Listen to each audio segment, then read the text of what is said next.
As the world's largest voluntary initiative on corporate sustainability, the UN Global Compact support businesses in their endeavor to align their strategies and practices with 10 universally accepted principles on human rights, labor, environment, and anti-corruption, and also to support or to take steps to support broader societal goals, such as the Sustainable Development Goals.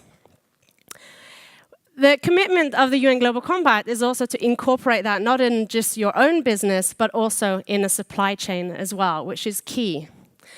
However, every year, the UN Global Compact conducts an implementation survey where we ask our participants how they feel they are doing or faring with regards to their commitment to the Global Compact. And every year, we consistently hear that advancing their sustainability efforts in the supply chain is the biggest concern and biggest challenge.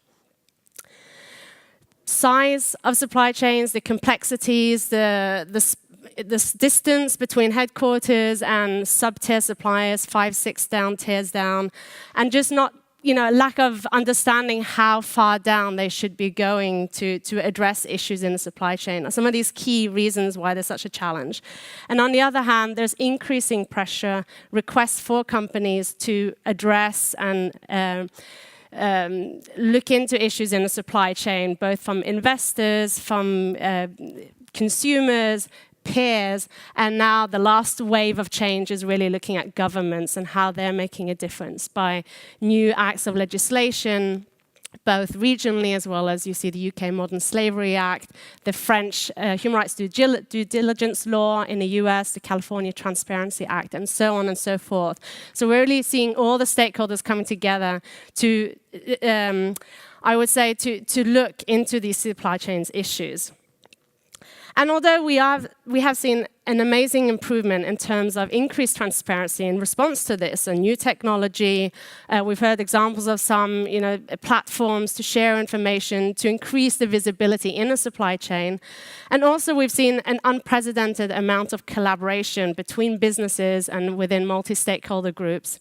There are still failures at all levels within global supply chains that have contributed to the undermining of human rights. The global estimates that were released earlier this year in September, as a result of a collaboration between the International Labour Organization, the International Organization for Migration, and the Walk Free Foundation, states or indicates that there are 151.6 million children still in child labour. Recent ILO figures also state that 780 million working men and women are still not earning enough to bring themselves and their families out of poverty. So although supply chains are presenting a lot of critical challenges, they are also an opportunity to scale efforts and impact. Supply chain continues to be one of the most important levers for business to create positive impact on the world, with an estimated 80% of global trade running through the supply chain. It provides an opportunity for business to scale their human rights efforts through the due diligence that they are expected to take to respect human rights, to identify, to prevent, to mitigate, to remedy any salient human rights issues. And just to mention a couple of steps of how they can do that to achieve this, a company can work to build understanding internally with their own business as well as with their partners and in the supply chain. They can map potential impacts. They can identify existing processes and then identify the gaps. They then prioritize actions and agree next steps. And these steps should be based on addressing the most salient human rights issues. And they should move towards a continuous due diligence. So by taking these steps in their own operations and in their global value chains, companies can ultimately, and I'm paraphrasing Professor John Ruggie here, generate an unprecedented large-scale positive impact on the lives of people who may be most in need of the benefits of sustainable development. And who are we talking about here today? Children and children's rights, who we all know are human rights.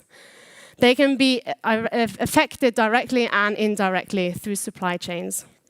For example, the lack of decent working conditions for their parents, limited maternity protection, and the absence of childcare and breastfeeding facilities in the workplace all impact children.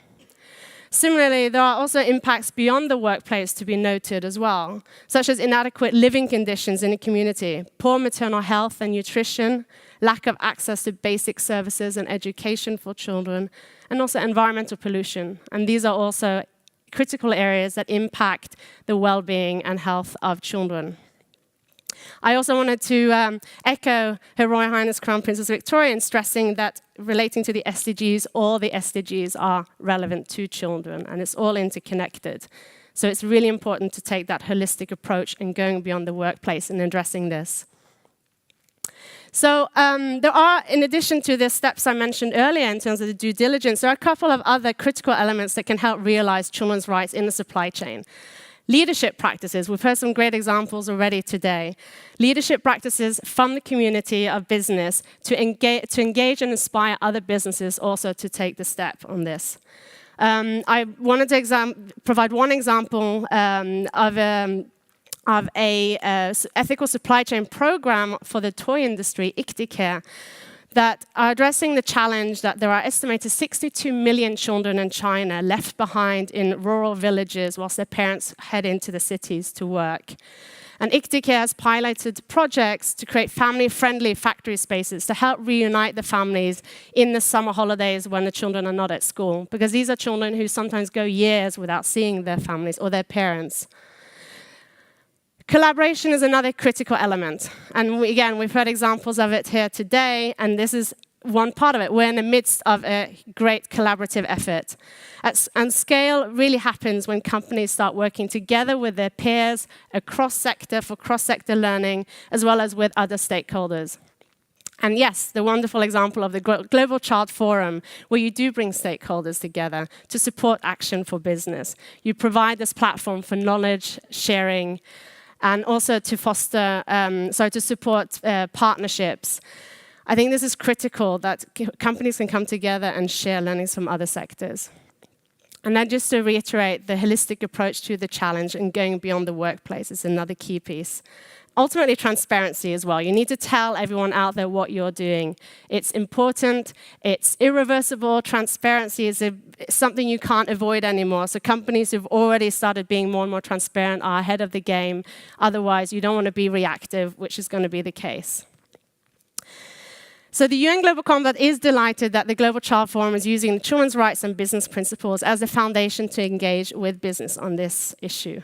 And going forward, the UN Global Compact will continue to work to promote respect and support for human rights and children's rights in a number of ways. We are launching next year the Global Compact Academy, a global learning community for our participants that will include a curriculum on the 10 principles and the global goals. Also, a Global Compact Navigator, a tool which will allow participants to self-assess their performance as well as measure progress on the implementation of the 10 principles and the advancement of the global goals.